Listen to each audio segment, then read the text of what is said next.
Yoi, what's up guys? Balik lagi sama Mimin di channel kesayangan kita, Mangaku, kumpulan para wibu yang tidak bau bawang. Hai.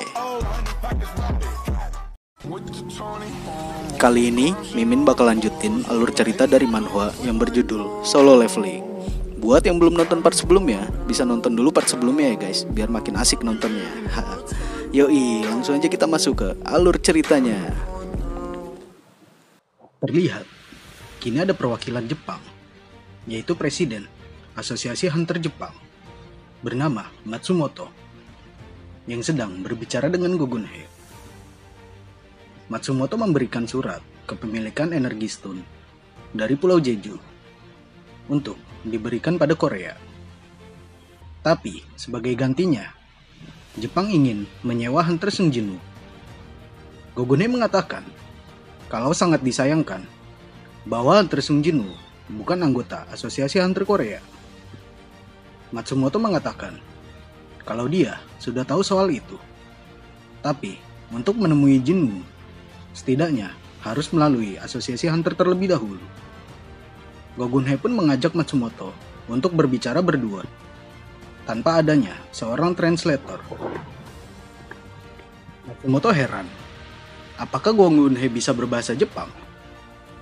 Lalu, Gogunhe mengatakan kalau sejak kecil dia biasa menggunakan bahasa Jepang.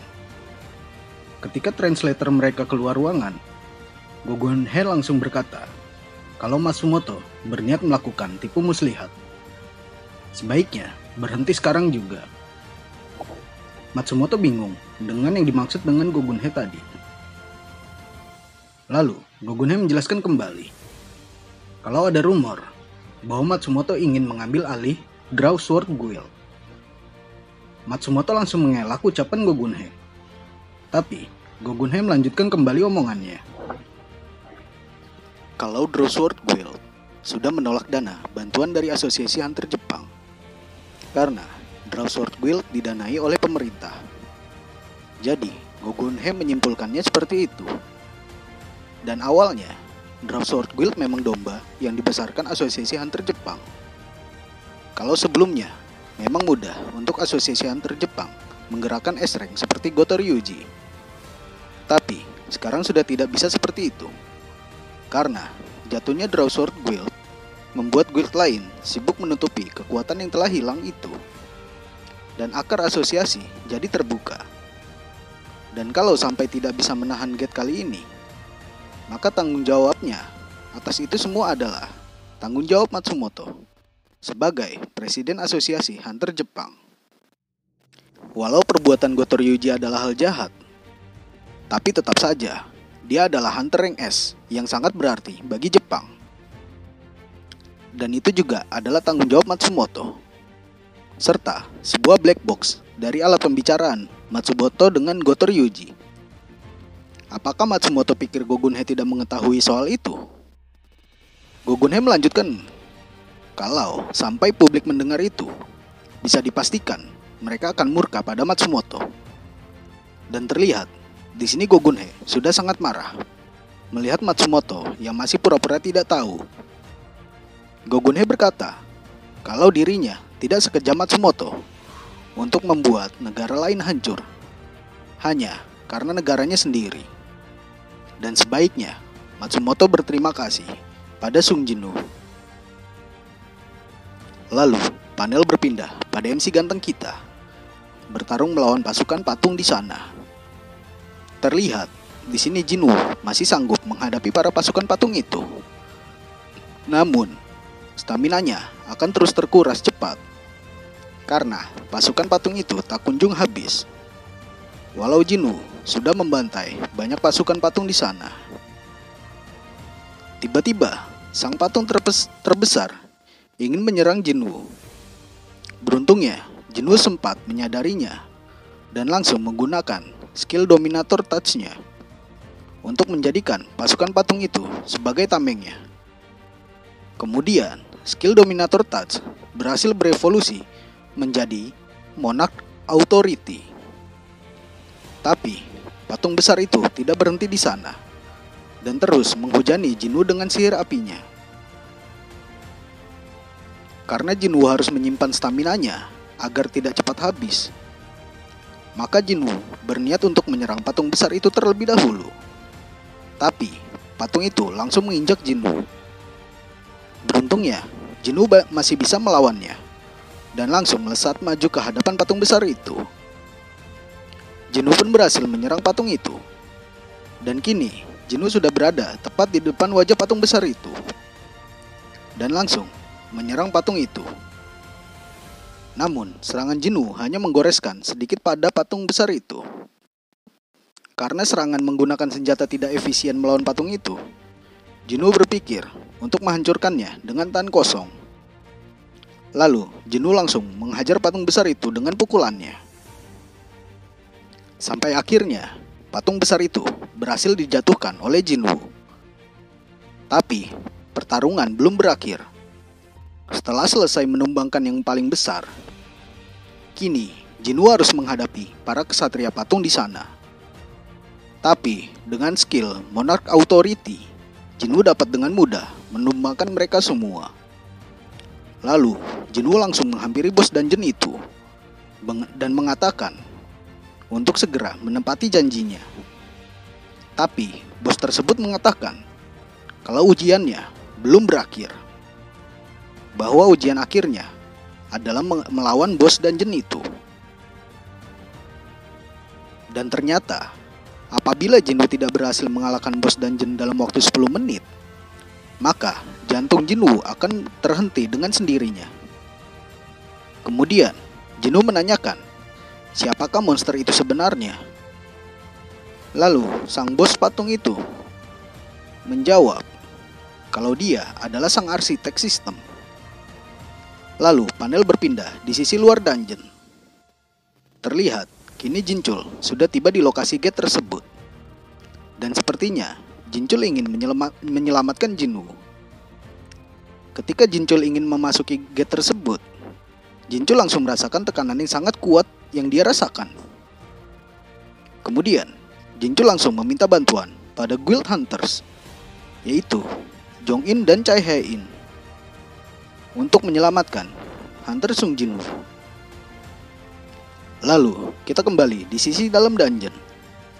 Terlihat kini Jinwoo sedang menghadapi sang arsitek. Dan sang arsitek langsung menyerang Jinwoo. Jinwoo tidak sempat menghindari serangan tersebut karena serangan sang arsitek sangatlah cepat.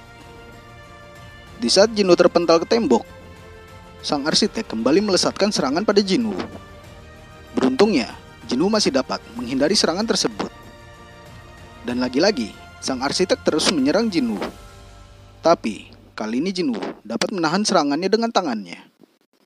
Tapi, sang arsitek tidak berhenti di situ saja. Kemudian, dia melesatkan kembali serangan pada Jinwoo. Sampai akhirnya, Jinwoo tidak dapat menghindari serangan tersebut.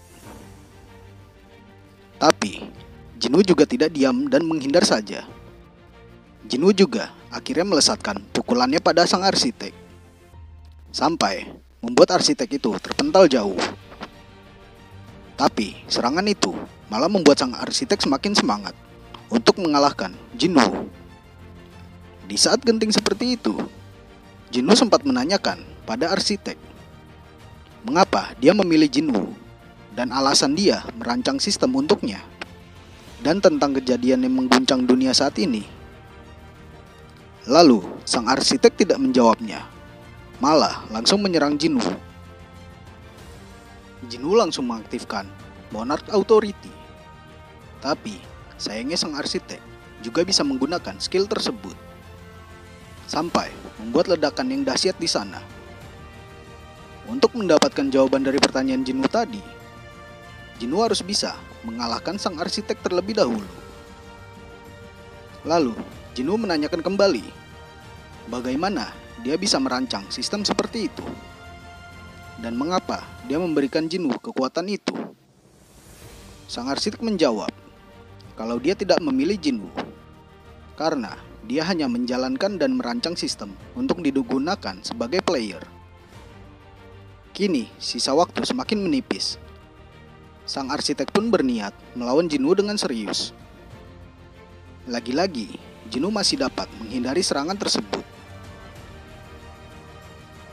Dengan lihainya, Jinwoo menghindari semua serangan sang arsitek tersebut. Sampai tidak ada satupun serangannya yang mengenai Jinwoo. Sontak hal itu membuat sang arsitek kaget, karena dirinya telah mengeluarkan semua kekuatannya. Tapi Jinwoo dapat menghindari semua serangannya dengan mudah. Dan Jinwoo malah berhasil memotong tangan arsitek tersebut. Jadi, sang arsitek mulai menyadari mengapa sang monark memilih Jinwoo. Kemudian, sang arsitek semakin marah karena telah diremehkan oleh Jinwoo dan langsung menyerang Jinwoo menggunakan pasukan patung tersebut. Tapi, Jinwoo dapat dengan mudah mendumbangkan mereka semua dengan skill monarch authority-nya. Lalu, Jinwoo langsung melesatkan serangannya pada sang arsitek. Sampai sang arsitek tidak mampu menghindari serangan Jinwoo itu. Ketika Jinwoo fokus menyerang sang arsitek, tiba-tiba ada kesatria patung yang menyerangnya. Dan ternyata, patung itu adalah patung yang pernah mematahkan kaki Jinwoo dulu. Tanpa pikir panjang, Jinwoo langsung menumbangkan patung itu. Kini, Jinwoo langsung melesatkan serangannya lagi pada sang arsitek. Dan akhirnya, sang arsitek dapat ditumbangkan oleh Jinwoo. Lalu dia mengakui kekalahannya. Dan ujian pun berakhir. Sang arsitek pun mengatakan kalau jawabannya ada dalam diri Jinwoo. Kemudian, tiba-tiba muncul notif dari sistem yang berisikan kalau data yang tersimpan dalam ingatan Jinwoo akan dibuka. Jinwoo pun bingung dengan hal itu. Tapi Jinwoo karena penasaran dengan ingatan tersebut, langsung menerima ingatan itu. Lalu tiba-tiba muncul cahaya dan membawa Jinwoo pada suatu tempat yang berisikan banyak sekali monster di sana. Jinwoo bingung dengan keanehan tersebut, karena sepertinya para monster itu sedang melihat sesuatu. Dan ternyata mereka sedang melihat gate yang sangat banyak di atas mereka. Jinwoo jadi berpikir kalau mereka datang ke bumi, sudah dipastikan manusia akan segera punah. Jinwoo mengetahui kalau makhluk yang mereka lawan bukanlah manusia. Sesaat setelah itu, muncul sosok bersayap yang jumlahnya sangat banyak yang keluar dari gate tersebut. Dan akhirnya, pasukan monster dan pasukan sayap itu mulai baku hantam. Di sini, pasukan sayap itu lebih mendominasi dan dapat membantai pasukan monster dengan mudah. Lalu, di saat pasukan monster sudah mulai banyak yang terbunuh, tiba-tiba muncul sosok yang langsung membangkitkan semua monster yang sudah mati. Sontak hal itu membuat Jinwoo kaget, karena dia melihat seperti kemampuannya sendiri. Tapi Jinwoo menyadari kalau sosok itu adalah Shadow Monarch. Tentu kemampuan sang monarch jauh di atas Jinwoo, karena Jinwoo tidak akan bisa membangkitkan mayat yang jumlahnya melebihi sang monarch. Dan kini pasukan bayangan yang melawan pasukan sayap. Dan hanya karena kemunculan sang monark itu, keadaan dari yang diunggulkan pihak pasukan sayap kini berbalik menjadi keunggulan sang monark. Jinwoo sangat terpukau dengan kemampuan sang monark tersebut, karena tiap langkahnya akan meninggalkan kehancuran. Lalu panel berpindah, dan kini terlihat ada guild hunters dan tim asosiasi hunter yang sedang mencari lokasi Jinwoo berada.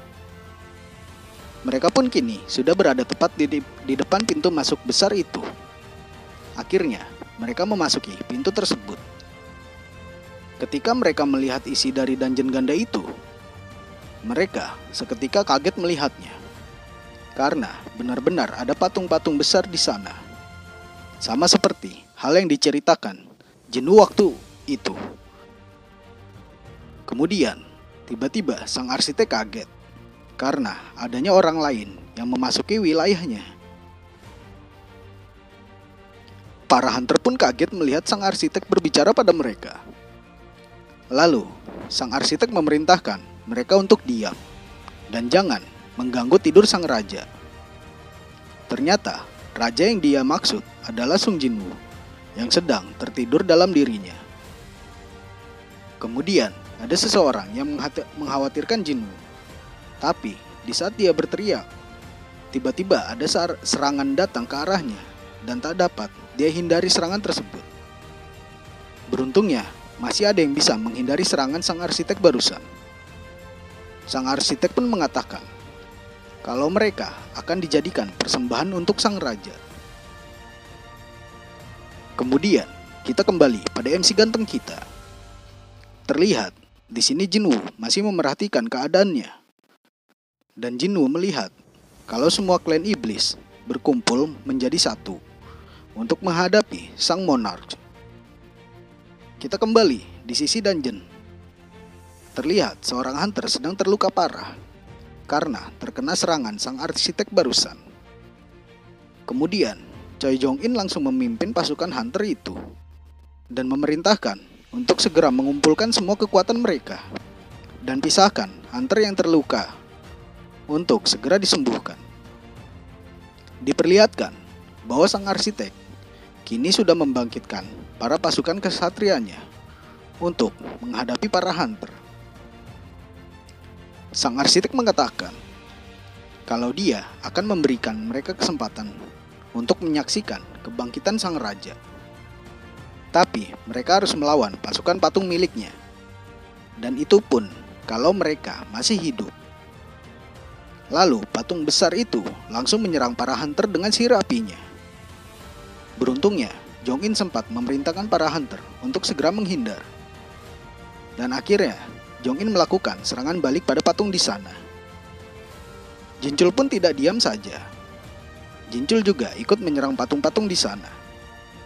Tapi, dengan sihir api milik Jong-in, serangan tersebut masih belum dapat menumbangkan pasukan patung itu. Karena mereka merasa sia-sia melawan para pasukan patung itu, mereka pun berpikir untuk membangunkan Jinwoo dan langsung melesatkan serangan ke arah Jinwoo. Tapi serangan yang mereka lesatkan dapat dengan mudah ditahan oleh sang arsitek.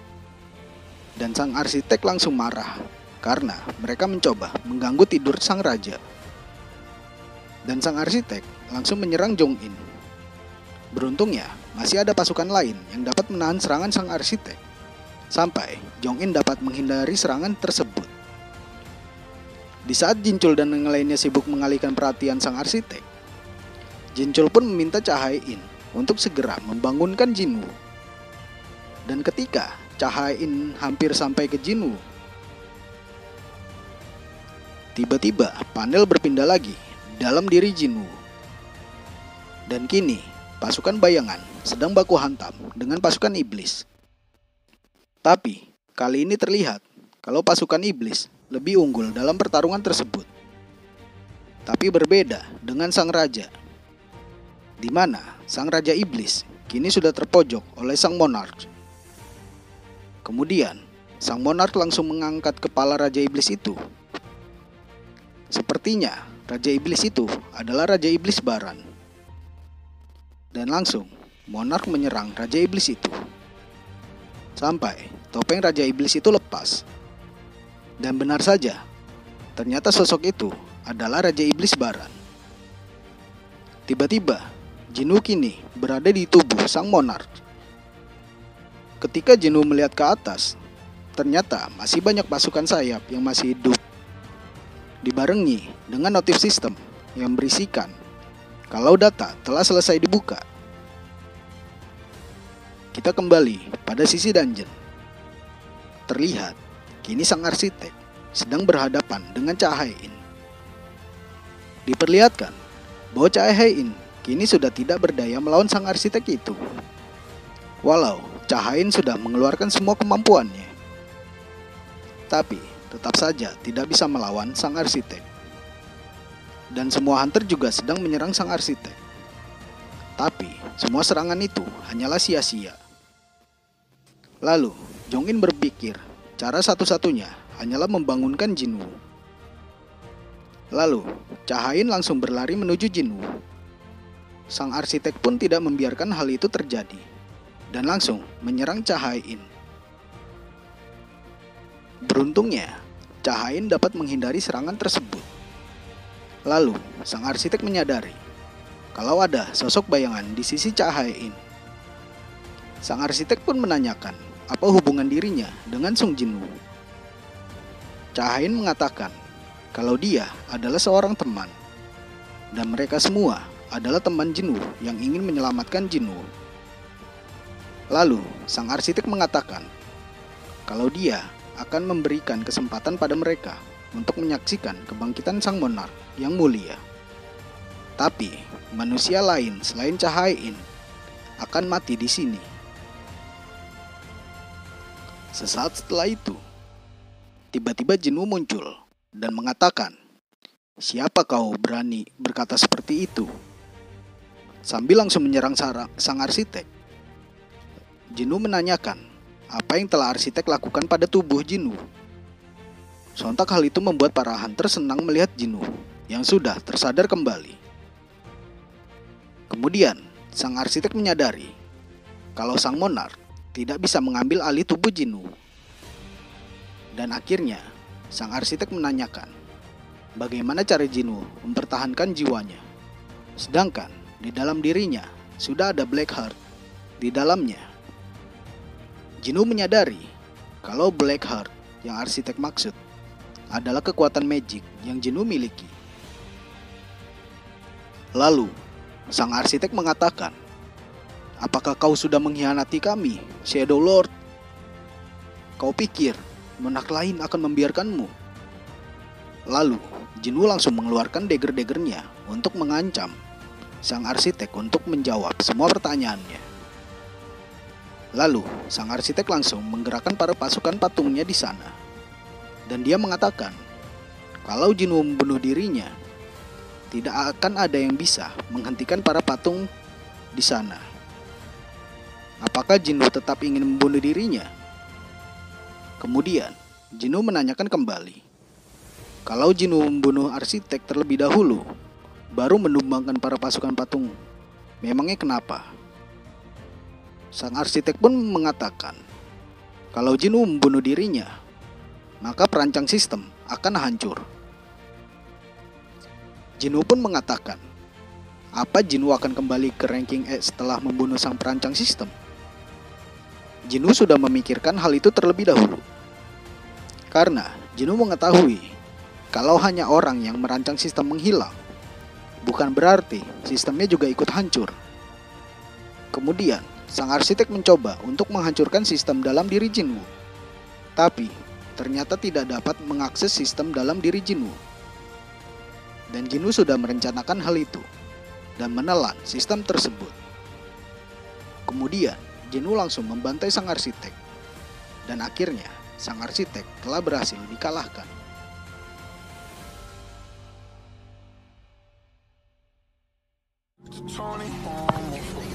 Oke guys, segitu dulu alur cerita dari Jinwoo ya. Kita lanjut di part selanjutnya. Dan jangan lupa like, komen, dan subscribe-nya ya guys. Bye-bye.